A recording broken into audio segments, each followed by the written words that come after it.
Umm Salama ബീവി റളിയല്ലാഹു അൻഹയോട് ഒരു സ്വഹാബി ചോദിക്കുന്നുണ്ട്, മാ കാന അക്സറു ദുആഇൻ നബി സല്ലല്ലാഹു അലൈഹി വസല്ലം, നബി തങ്ങൾ ഏറ്റവും കൂടുതൽ പ്രാർത്ഥിക്കാറുള്ള പ്രാർത്ഥന ഏതായിരുന്നു? ഏതാ?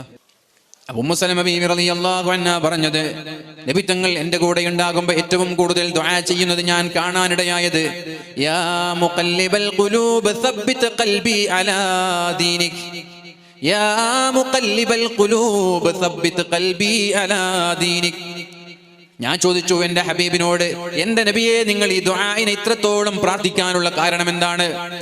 കൂടുതലായിട്ടും ദുആ ചെയ്യാറുള്ളത് ഈ ദുആ ആണല്ലോ, എന്തേ നിങ്ങൾ ഇങ്ങനെ ദുആ ചെയ്യാൻ കാരണമെന്ന് ചോദിച്ചപ്പോ റസൂലുള്ളാഹി സ്വല്ലല്ലാഹു അലൈഹി വസല്ലമ തങ്ങൾ പറഞ്ഞത്, ഓരോ ആളുകളുടെ ഹൃദയവും അല്ലാഹുവിന്റെ 2 വിരലുകളിലാണുള്ളത്. ഇൻഷാ അഖാം വ ഇൻഷാ അസാ. അല്ലാഹു തആല ഉദ്ദേശിച്ചാൽ